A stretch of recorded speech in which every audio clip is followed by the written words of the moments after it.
what's good with you boys and girls? This is gonna be my final build. Well, not the final build, but I don't want to spam y'all with build videos. So I made 3 builds, and I'll slowly tweak them throughout time. If you have any questions, come back to the video, or just, you know, we'll do an update, but way further down the road. But this one's pretty solid. I put a lot of thought into it. Took ideas from other people, put it together on my, you know, made preferences and changes and tweaks to make it more suitable for me in my open world gameplay. It's also can duel though. It's very strong build, very, very strong. So without further ado, let's get into it. Skills first. So we have subclass, the Templar's Adric Spear, the Sorcerer Stormcalling, and Animal Companionry. Find this to be the best mix for this build of damage, survivability, sustain. You got it all around here. So we'll go over the skill choices right now. Using Wreck and Blow because we have a stun, and this is just a free source of Major Berserk. I mean, it's really, really good and way too good to be passing up in this type of a meta. I mean, literally a spammable free source of Major Berserk. I don't know what else to say, and it's a good spammable, and we love Dizzy. You don't have to use this, by the way. Use the Vamp Claw. You can use jabs. You can use any number of things, but I prefer this. It's just a more burstier build, and this helps you line up burst significantly. Deep Fissure, this is our sources of fractures, and it's also hard hitting. Not much to say there. Toppling Charge. Now, this is a personal choice. So, Templar passives allow you to get minor berserk and minor protection. Like, it lasts 6 seconds, so you can just be using this off cooldown. And the bonus of this is it gives us major protection, which we don't have on this build naturally. So we'll get into that later. So you're getting a lot of you're getting like 15% mitigation. Of course, the way mitigation works, that's not quite how it works, but when you use toppling, you're just getting, where is it? Getting minor berserk and minor protection, reducing your damage, and then from the skill itself, you are getting major protection. It's just all around a quick, spammable, easy AoE source of stun. It's really good. And this meta too, people love to run Nightblades, run, people streaking, running. Last dude that you tried to X, her running. Dude on the mount, they won't get off, running. You can just kill people outright with this explosion and get burning light procs while you remain tanky and go offensive. Once again, this is just a personal choice. But if I'm spamming something every 6 seconds to take advantage of these two things, I'd rather it be this than Javelin. Javelin's super strong, it's super powerful. It's probably the better stun, to be honest. But we're not looking to just stun. Like, this isn't a duel. Like, open world, I really don't think this can be beat right now. That's my decision. That's my choice. You can easily slot Javelin here. Do I have anything else? You could possibly use Streak if you want. That choice is really up to you. And yes, you can put Streak on and like change the crescent and still get the passive bonuses from the Adric Spear line, which is the crit damage and things like this. So you're not going to really be using much. But I mean, this really can't be beat right now. Stacking defenses. I mean, you can even use this defensively. Like, you turn Toppling Charge into them and then, you know, turn back. Easy. Crit Surge. Now, our healing on this build is very important. We don't really have like the rune stacking or anything going on. We're not really using any of the meta skill lines outside of Animal Companion, but you could argue Adric, but it's not really. Like, most people are restoring light, Animal Companion, and some form of hitting you with spec bowls over and over and over and over again. But yeah, this is we're not using this actually for the brutality and sorcery. We're just strictly using it for the heals we're going to be getting. Even though our heal percentage chance isn't high, this will go off regularly, especially if you're on your back bar, where it is a little bit higher. We'll get into the gear in a minute. And it's just invaluable for allowing you to go offensive instead of just sitting there and relying on just bigger ticks and spamming your burst heal. So it gives you a little leeway, go more offensive, and slotting it on the bar gives us that oh so good recovery and damage from these passives that you will be getting. Okay. We need the passives in a minute. Oh my, this build is so good. And execute. We want to finish people off. No matter how good the damage is, There's somebody that's always worming, squirming their way around. I mean, it's just too good to get those, secure those quick kills during a 1vx or a duel, and move on to the next opponent. You know, get her done. I've been using this a lot more lately. Yeah, since I have, because of the gear, I'm actually, this is not that much of a cost of an ultimate, so I've been using it a lot more. It literally is onslaught, except you don't get the pin after, and it catches people off guard. It allows you to stay offensive. Like CC immune, I can just keep spamming my skills and attacking them with immunity. So I've been using it a lot more. Been using the Eamon special a lot more. Actually quite like it. I'm telling you, with this build, like when you steal the resistances, like you can go super offensive. And this is just completely gonna hit them for all it's worth once you're buffed up. Hit them, it's often unexpected, like it's gonna be a unmitigated burst hit, and if you combo it at the right time with everything else, you'll unsuspectedly just fall over sometimes. So it's both the offensive and a defensive ult, and I kind of like that in this meta. But you can also use DB, which is tried and true and super bursty on this build, and can end up one-shotting people between this and the sub-assault combo with the stacking of major berserk, not through this, but through the passage, which we'll get into. But this is what procs it, and this is, of course, the major. So lining everything up with a sub-assault into a DB, you can one-shot. And you can use Crescent, which I arguably better on this build, in my opinion. It's way cheaper too. It's almost DB. It hits super hard. It's a super crazy dot. You'll have to see me switching back and forth between these two. DB isn't really relevant to me on this build, but AoE stun is nice, but we do get AoE stun anyway, so toppling, once again, big point of using that. So see me go back and forth between these two, but yeah. Also, sliding Crescent gets you those juicy Templar passives if you don't want to use this, and you prefer like a streak or a ball of lightning or something of that sort. Or if you like, you want to use ball of lightning and go to Dizzy, do that. But don't think it's necessary on this build, in my opinion. Back bar, sword and board ult. This would be undo, but we don't need undo because we get minor protection from this. Just make sure you always keep this up. Like, maybe not every 6 seconds. Play smart. Play smart. But as often as possible, keep it up. It's major and minor protection when you do it. And it allows you to use sword and board ult, which is extremely powerful in this mode. With all the spec bows and overloads and snipers and gankers, and it just gives you a moment to breathe as well when you're like outnumbered. Get a couple heavy attacks off, move around, like have them, sometimes you kill themselves. People kill themselves, like you're shooting that strong ass spec bow and you reflect that they're cooked. Overloads are the same way. Some people pop bow ults and don't even know they're dying. This is just invaluable open world, in my opinion. Netch. Okay, just because of this build, this is a free spammable purge. I mean, I'll just put it in action. Just kite around, and it's even better when you have speed and you buff up. Just spam, spam. Also get a little heal when you do it. So often, and it's a passive purge. So yeah, but it passively also gives you damage if you're not purging anything, so that's also good. And the best part is it gives you resources through sprinting and through blocks. So this is why I want to play around with this version. I usually don't, but my magic recovery, which we'll get into, it's very good on this build, so I don't even see the need for it. Let's get into that young heal we got. Bigger. I mean, crit surge isn't going to carry you, and it's not guaranteed, although it procs frequently. So we want to heal over time. That's super bursty and super strong. Deceptive Predator. Now, why am I have this one morph, and why do I have this on the back bar? Self-explanatory. We don't need the Berserk morph. We don't need the critical damage and supplies. I mean, I'm gonna be honest with y'all, bro. You have 15% on the front bar, critical chance. I mean, we don't need a super, it's not a crit build. We're not trying to crit and burst anything, my boy. This is just, I mean, I'm gonna just be real with y'all, so why not just slot this back bar and you get like our defensive bar, by the way. So we're getting the evasion from it, and we're also getting the speed, so we're getting hit in the back of the head when we're running.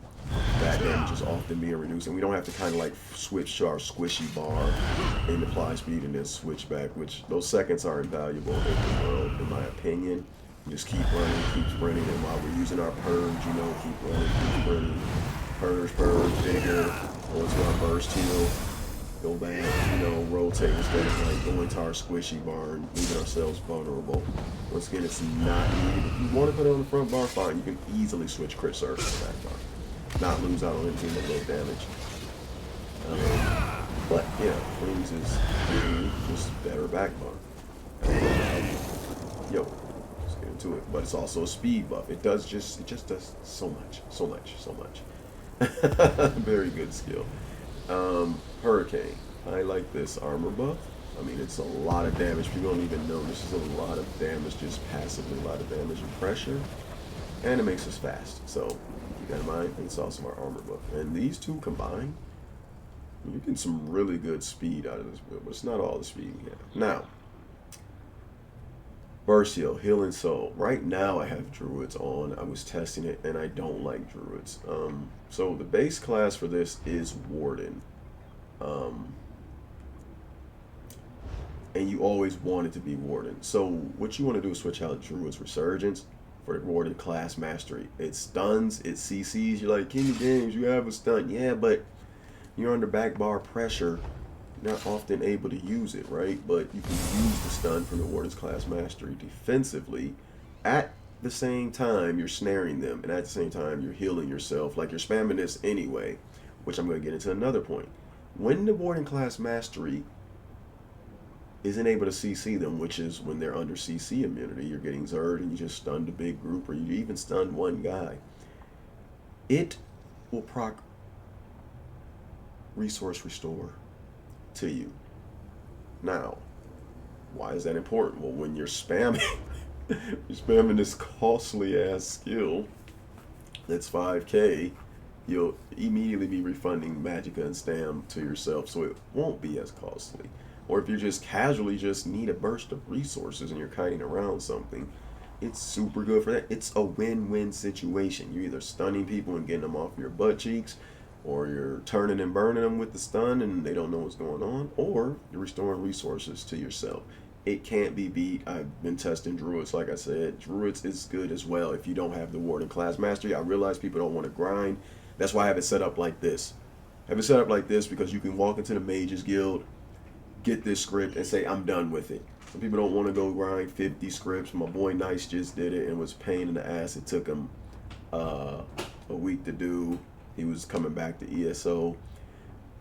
Whatever, man. This is just another option. It's also good. It restores magic and stam, and this basically reduces the cost of this skill. But, we'll say Warden class mastery is superior. Now, another point about Druids is you don't have to be a base class Warden. So let's just say you're like, oh, screw it. I don't want to level up Animal Companion, or I don't know, man. Whatever excuse you got. I'm just saying this is another option. It's the only reason I have here. It's the easiest, quickest option, but you will see me using Warden class mastery 100% of the time over this. That's just what's going on. And Major Vitality. Once again, you can just pick this up from the Mages Guilds. I think it's... I'm not going to lie to you guys, so I'm not even going to go there. Let me just leave it at that. You can pick it up from any of Mages Guild. Google it. Okay, into a couple of these passes real quick. This is a long video. This is very good for finishing people off who are blocking. The critical damage is neither here nor there. Once again, Brodies. That's back bar. That's the highs that go. Front bar is 15%. We're not really taking super advantage of that, but it's not at all wasted because you will still sometimes crit. And when you crit, you want it to be hitting hard. Also, damage to people who blocking. People are going to panic. Not even panic. Like, even if you're a good player, you're going to technically... you're going to play well, you're going to block when you're low, or when some big burst hits are coming in, like spec bowls and things like that. So, yeah, you want to kind of pressure them through the block as well. We've already went over this. Invaluable right now. It's the reason we're using toppling. We can spam it without... Imagine just sitting there spamming Javelin. Like, I'm just going to spam this and, I mean, to be honest, CC immunity is longer than this last. Do you understand that?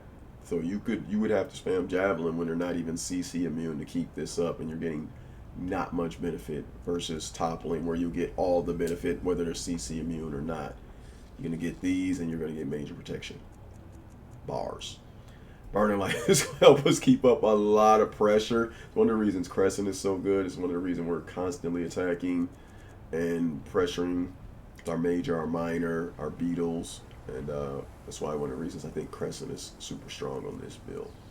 And this is super good. We're able to stack armor on this, which you'll see soon, and damage on this, which you'll see soon. It's just a very good passive. Once again, this is probably the worst passive out of this, and it's still good. It's still good. So, you know, take it for what it is. This is one of our damage passives and one of the strongest ones. I really like it. It's just giving us free damage. This is also like one of the strongest passives in the game. Right now, they're not safe, whether they're high health or low health, and I love this because imagine dropping a DB or a Berserker Rage or a Crescent while they're full health, and then they're panicking, trying to recover, and they're getting their health back up, but the dots are ticking, you know, sub assault's coming out, and they're just taking so much pressure at high health, and then you're, you know, pigeonholing them at low health with Executioner. There's just nowhere safe. Nowhere safe on their health bar. And this is just a passive. I'm taking a little bit advantage of it by having my crit surge on the front bar. Like I said, I'd rather have crit surge on the back bar getting actual damage than wings on the front bar getting... No, I'm just going to be real with you, man. It's not working out for us, buddy. We had a good run. Okay, this is self-explanatory. This is often going to happen. You can allow to keep a little bit of pressure when you're just firing off your deep fissures, but mostly this is just for when you spam netch in a row. Like when you're kiting and you have your hots up, there's no reason to be pressing the vigor again until those 4 or 5 seconds are up, so you can just spam netch and get some healing on top of it. If you don't want to, you know, go into a burst heal, you know, you can just alternate between them. Little tip, little tip, little tip. It's not much, but it's something. It's definitely something. Alt gen, what can I say? This build is an alt gen monster, so why were you able to use expensive alts? It costs 162 ultimate. It's alt gen monster. Super good. Increase your magic and stamina. Oh, come on. Come on. Gotta have a skill on each bar for this, which we do, but come on, this is just crazy, right? And this increases our critical damage by 5%. This is the most useless skill on the build. We don't even take advantage of this. I mean, we're not stacking crit damage in CP, race, or anything else, so keep that in mind. Alright, that was a lot to go over for the skills, but it's very, very, like, important that I go over the detail and the synergy of what's going on in this. Race. If you are an orc, I'm actually thinking of going Imperial. Or Breton. I'm not sure which one, but right now orc is very good. Gives us stamina, health. This heal is very good, going offensive once again. And the damage and the sprint. Now, I feel like these two aren't that good right now. They're okay. Like, this is just more of like a sprint is good for the sustain and the damage is good, but realistically, like, we can make on the orc is good, but I just feel like everything's wasted right now. But this is very good open world. Like, combine this with the speed we have from Hurricane and Wings, and you're very fast, and sprint doesn't cost anything. And sprinting is actually a very, very high sustained cost, believe it or not. I sprint all the time, so I feel it more than I sprint in 1v1s. I'm sprinting. It doesn't matter. So this is a very good passive, but I am considering, somebody's going to ask, I know, what are other good choices? I'm actually considering Imperial strongly, and I'm strongly considering Breton as well. But orc for now. Keep that in mind. All right, what we've been waiting for. Running the Atro right now. If I was to switch to Imperial or Breton, I would 100% probably run Serpent. But right now, this is what's important. So, yeah. Supplies, I'm not going to waste too much time on this. We run tripods, stealth detect potions, and let's get into the stat sheet real quick. We have 34 in the health, 30 in the stamina. Run bear haunch. Vamp, I I'm thinking about curing this. I don't use vamp except for stage 4. Stage 4 is usually to get away, but we have so much speed on this build, and we're relatively tanky. So I don't really see the cause for this. Unless you like stage 4, I wouldn't even be vamp. So keep that in mind. I don't think the mitigation is anything freaking special anymore, to be honest. You got to be. I mean, it's free 15% mitigation. Don't get it wrong when you're super low. I mean, it procs at the most when you're super low, but I don't know. There's so many dawn breakers and fire damage going around. I don't know. But yeah, stage 4 is super good, especially if you can sustain it on your build. So we may keep it for that. But yeah, get into the gear. Gear is basically what I ran the first day I came to PC. I'm not even kidding. Like, I made a sword, put this on, farmed it, and it was current since there. So you already know what's coming. Essence front bar. If you don't know what that does, boom. Now, alternatives would be, if you do want to get some benefit out of wings or anything, use Order's Wrath.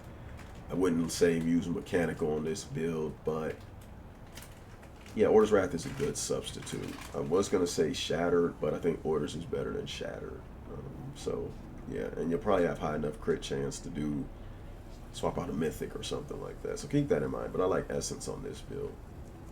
Backbar, Rallying Cry, Nirnhoned, Sturdy. I don't know what else to say about this. You can run any straight you want on your 1H. I'm just doing this for a little more healing. And the glyph doesn't matter. I am so used right now to running the magic resource restore poisons that you don't need to worry about whatever glyph. Front bar, you can put any glyph you want on this as well, but absorb stam is really good. Yeah, and I just put Sturdy because I block so much. This, I get more return out of this than something like Impin back bar or Reinforce to get your armor up a little. This is just so much sustain and pressure reduction. You can believe me or you can't. I don't care. Bloodstone. We're stacking resistances very well on this build. So this is where our other part of our alt gen comes in. This is one piece recovery. Look, you can run Balrog, you can run a Pride, you can run whatever you want. This is invaluable to me, open world. It just does so much for so little. It's been tried and true even after the nerf. I love this monster set, and we have space for it. So, one trainee. There you go. Reinforced. By the way, we're all in pin 1 reinforced. That's how we running things on this. Because we are running Rallying Cry as our last set. Yes. Got this when I came to PC out the PvP mail, and it was glorious. And that's the last of it. Like, I don't know what you want me to say. People send me keys for this. Essence. Bloodspawn was one of the easiest dungeons ever. Trainee was free. And Rallying Cry was in my mail. I was just wanting the PvP. But holds up very, very, very, very well. What can I say? Since I've been on PC, this entire setup has not failed me one time. We are also running all triglyphs on this. Oh boy. So we're running triple protective, but only because we are orc. If I switch to Breton or Imperial, I would not be running all protective. So this is only because we're running a damage race. I actually don't think it's needed, but it's fun because we can still squeeze out a crap ton of damage without doing much. We're running Marking. I know Monomyth is good, but is it? I mean, what are we usually using Monomyth for? Let's take a look at this build, right? Let's go with the Minor Berserk, right? Well, we get that, right? Boom. Let's go with the Major Vulnerability. We don't want that. A lot of people think that goes onto the target. No. It applies to you. You're taking damage. You're taking more damage. So the question is, do I want Major Force? I don't know, guys. Do I want Major Force right now? 15% crit chance, no Khajiit, no other critical damage modifiers, nothing going. Do I just really want Major Force right now? Because that's the only reason I'd be running that Mythic right now. You're thinking, okay, you get Major Protection back bar. Buddy, get Major Protection both bars. If I really wanted Major Protection more, I'd get it out of CP. So, buddy? No. Okay, let's talk about the 8% healing. I mean, okay, you could argue that's okay, but I mean, I get 12% from this, a very strong vigor. This is okay. This is okay for me. You know, not using around continuous. I'm not around to keep. It's gonna hit about 30k in PvP. I'm fine with that. You know, I really don't need 8% more healing. If I did, I'd be running Restoring Light or something like that. So, yeah, it's no reason for monomyth. Now, I was stuck between Death Dealers and this, but since we're stacking resistances and we're getting weapon damage, I mean, this really, really is pulling ahead for me. But don't get me wrong, Death Dealers is really, really, really good. Now, you can run Monomyth, you can run Sea Serpent's Coil, but Marking has been tried and tried. I think this is a really slept on mythic because you just read and like, what are you getting? But I don't think people know how to build around it. And I don't know how people know how valuable that damage and everything else you're getting is. So we'll keep that in mind. But you can put on any mythic you want, including Monomyth. It's up to you, but I'm not going to use that shit. It literally benefits my build in no way. It's almost like not wearing a mythic. And we want to wear a mythic. But, yeah, if I race change, this would probably be all infused. Once again, we have enough resistances, back bar. You know, basically at or over cap. And if I went Breton, I would still be like over the cap of 1 resist. So, yeah. We're going to get into the CP and we're going to go ahead and get out of here. I'm sorry, this is going to be my main build, so I had to explain all of this in detail. Like, just wanted to go over everything and my thought process of everything that was going on because you know, I wanted to share it. I wanted you to, why you're doing what I'm doing. Why am I doing what I'm doing? Green trade really doesn't matter, but you can pick whatever perks you want. This one's actually really good. This and Breakfall, super good. Rationer, Liquid Defense Sheet. Level and skill lines use that, but Breakfall is my GOAT. These two, this one saves me money. These two save me money. And this one is just like invaluable. I know what you're thinking. King of Games, get the add-on that auto recharges. I have it. I have it. The problem with that is it doesn't work in combat. It doesn't. You have to be out of combat. So if you're Xing and or you're in a long serious duel and you got pressure and stuff, you don't want to lose any, you literally have to stop, go in and charge it if it dies versus like, you know, getting a little thing on. That's just a little tip. No, trust me, tried it. That add-on will not refill your weapon at all if you're in combat. Stop saying it. Stop telling people that you should get the add-on. It's very handy for if you forget after a battle is over. Very handy. That's why I still have it. But no. Anyways, let's get into this. So, we are running Swift Renewal. That shouldn't be there. Swift Renewal, running Deadly Aim. Oh, these are all wrong. Oh my gosh. Okay, so we're not running this. Oh, I don't have to do this. It's PTS. But we would swap that out for Duelist Rebuff. We don't have a lot of heals over time, so we would do that to just get a little more tankiness when our Rallying Cry is down. We run Ironclad. We also will be running Deadly Aim. Now, this one is very questionable. I would probably run Master at Arms with what I'm running currently. But if you go DB or Crescent, I would run Biting Oar. Why? Because over half your damage would be over AoE damage. In fact, your only non-AoE damage would be this. Unless you're executing someone, which execute is the majority of the fight. Not a thing, right? It's not a thing. It's just sitting there for when you need to use it towards the end of the fight or like somebody gets slow or anything like that. Then it becomes live and active. But for how this is set up, when I'm using Berserker Rage, even though it is AoE, I just find that like this is going to be my main source of damage if I'm not like spamming Crescent Sweeps. So I want to pump this up as much as possible. So you see me use Berserker Rage, I am going to be using Master at Arms. When you see me using Crescent Sweep or Dawnbreaker, we'll be using Biting Oar. It's just that simple. But yeah, that's basically how we have it set up. 2 defense, 2 offense. That's the way I like to play it. Okay. Fortify. We're stacking armor on this build and resistances. Survival instincts, one of the best sustained skills in the game. Sustained by suffering. Again, what I just previously said. Pain's Refuge, what I just previously said. Now, this is actually a flex spot. You don't need this. We have Essence, we have Netch, we have Atro, we have so many things going on. You can run Slippery, you can run Juggernaut. If you don't have Orc, you can run Celerity. So many choices, but this is just a baseline, easy way of setting this up. So definitely would keep Fortified, definitely would keep Survival Instincts, and I definitely would keep Pain's Refuge. This is your flex, in my opinion. Now you can flex this, you can flex this, but I don't know, I think it goes against the spirit of the build. So there you have it, man. It's my build, my main.